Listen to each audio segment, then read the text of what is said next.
संसद भवन पर हमले की बरसी के दिन आज संसद की सुरक्षा में भारी चूक सामने आई। लोकसभा में 2 लोग दर्शक दीर्घा से सदन के भीतर कूद गए और नेशनल सिक्योरिटी पे अपनी छाती ठोक ठोक कर कहते हैं आज वही गृह मंत्री पार्लियामेंट से बच रहे हैं, अपनी अकाउंटेबिलिटी से बच रहे हैं। एक ही मांग है कि गृह मंत्री आए, सदन में आए और एक बयान दें।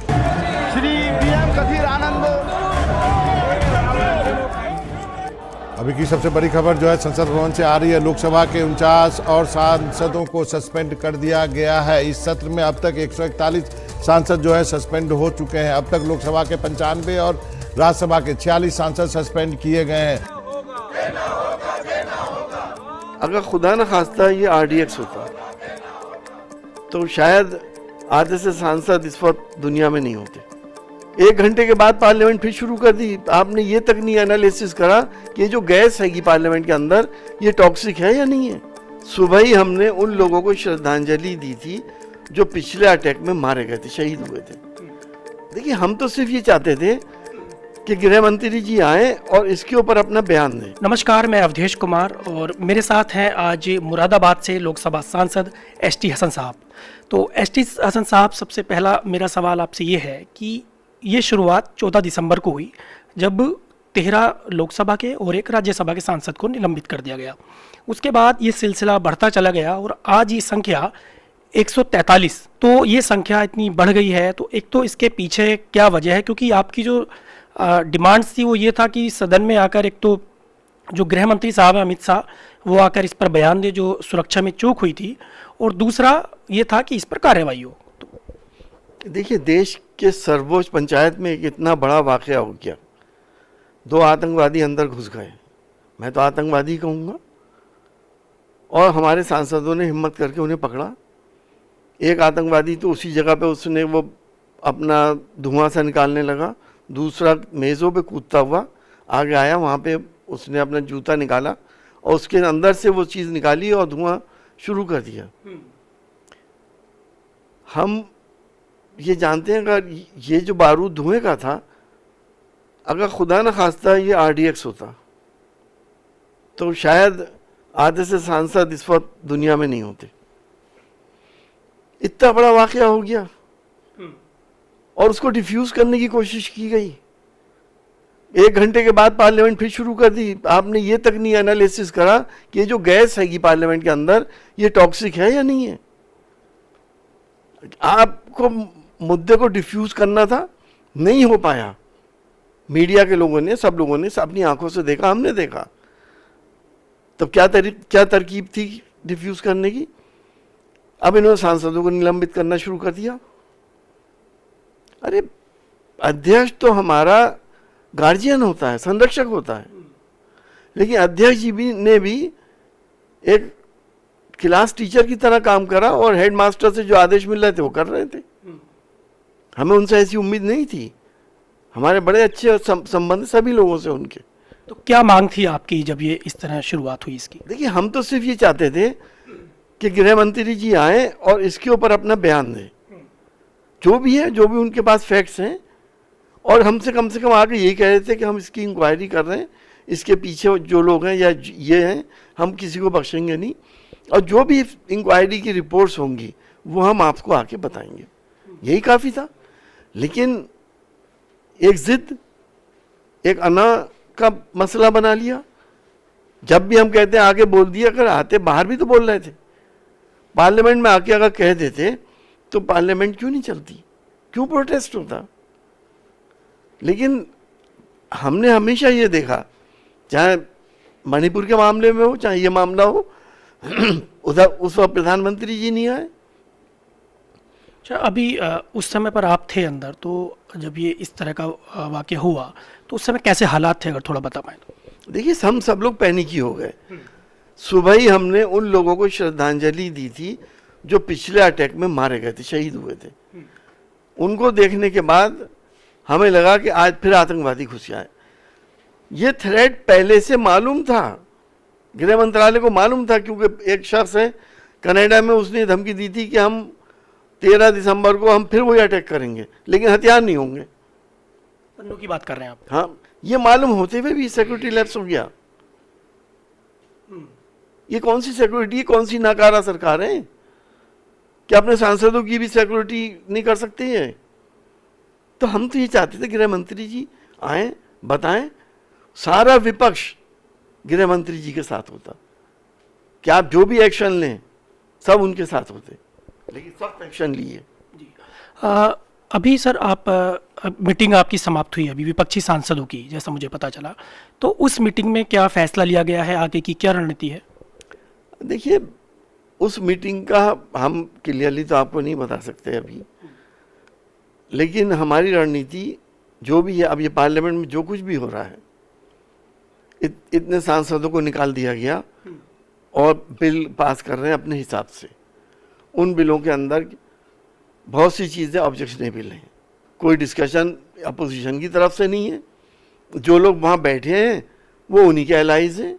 अच्छा, टीएमसी के इसके बाद टीएमसी के सांसद हैं कल्याण बनर्जी, वो धनखड़ जी की मिमिक्री कर रहे थे, तो क्या आप वहाँ मौजूद थे और उसको आप कैसे देखते हैं? देखिए, मैं वहाँ मौजूद नहीं था, लेकिन मेरा ये मानना है और मेरी पार्टी का ये मानना है कि संवैधानिक पदों पर बैठे हुए लोगों को का एक डेकोरम होता है। हम मिमिक्री का सपोर्ट नहीं करते, लेकिन साथ साथ हम ये भी कहते हैं कि मिमिक्री सबसे पहले प्राइम मिनिस्टर साहब ने राहुल गांधी के लिए करी।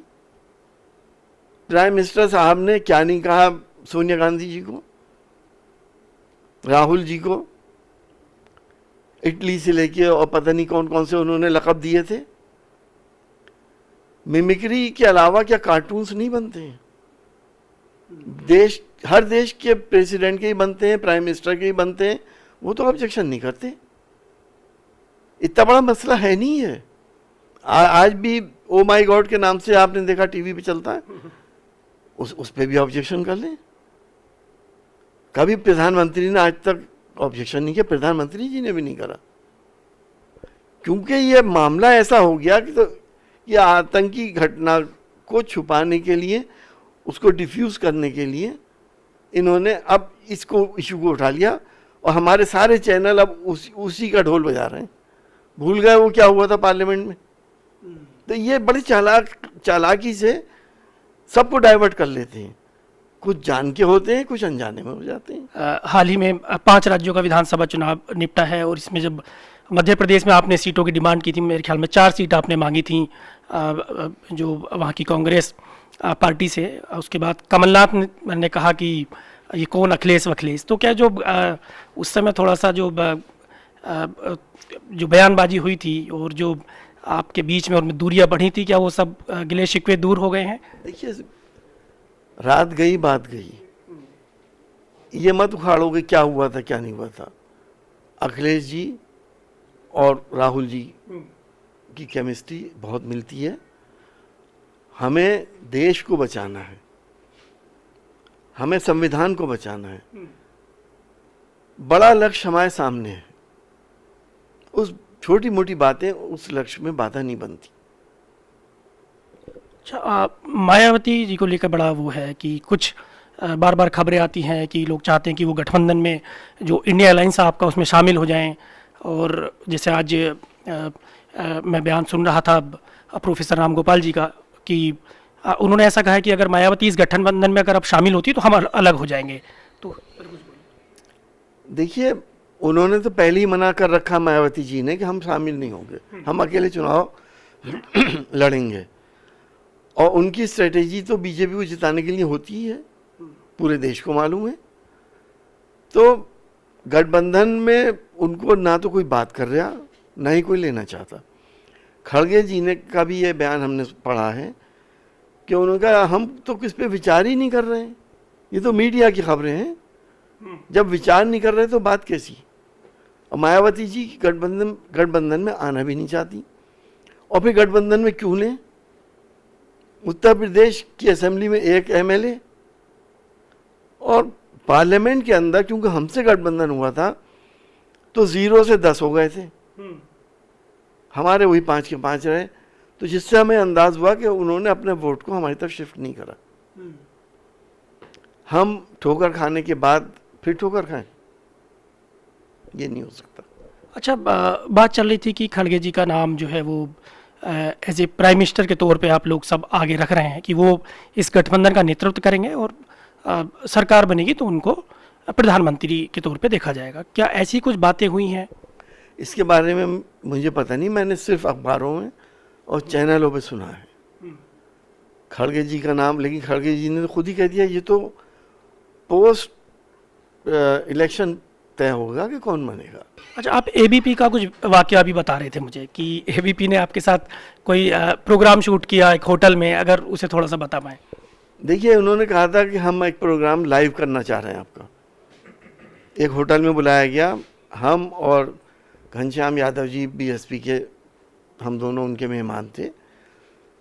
टॉपिक था प्रधानमंत्री की गारंटी। आजकल ढोल बजा रहे हैं ना सब लोग, गारंटी होगा। तो हमने जब उसका अपोज करना शुरू करा, क्योंकि हमें मालूम है गारंटी तो 15 लाख की भी ली थी, गारंटी तो 2 करोड़ नौकरियों की भी ली थी, गारंटी तो जब नोटबंदी करी थी तो कहा था कि आतंकवाद बंद हो जाएगा, काला धन वापस आ जाएगा, बाहर आ जाएगा, जाली नोट नहीं छापेंगे। कौन सी गारंटी पे हम भरोसा करें? तो जब हमने अपनी बातें रखनी शुरू करी तो वो उन्होंने लाइव नहीं चलाया और काट दिया। आज तक वो प्रोग्राम चला नहीं, जैसा मुझे मालूम है। तो मैंने उनसे कहा भी, इतना बड़ा चैनल हो क्या आपका, आपने फोन किया? हाँ, आपको इतना डर, इतना खौफ किस बात का है? कार्यक्रम शूट हुआ लेकिन वो लाइव नहीं हुआ। नहीं हुआ। जब मीडिया अगर दबाव में आ जाए, जो चौथा पिलर है डेमोक्रेसी का, तो आप समझ सकते हो उस डेमोक्रेसी की क्या हालत होगी। मीडिया राय अम्मा बनाता है। ये 145 सांसद निकाले गए, आतंकवादी हमला हो गया, अब सब मिमिक्री भी कर रहे हैं सुबह से शाम तक। ये लोगों को बेवकूफ़ समझ रहे हैं, मेन मुद्दे से डाइवर्ट करने की तरकीबें हैं। तो मेरे साथ एसटी हसन साहब थे, लोकसभा सांसद हैं मुरादाबाद से, और हम अभी दिल्ली में बैठे हैं। मैं अवधेश कुमार, newslaundry.com के लिए। पत्रकारिता का नासूर बन चुके विज्ञापन के मॉडल को खारिज करके खबरों की इस दुनिया को बदलिए ताकि पत्रकारिता आपके लिए जवाबदेह बने। newslaundry.com/subscription पर क्लिक कीजिए और अपने मन मुताबिक पेमेंट का विकल्प चुनिए, क्योंकि हमारे सब्सक्राइबर्स का नारा है, मेरे खर्च पर आजाद हैं खबरें।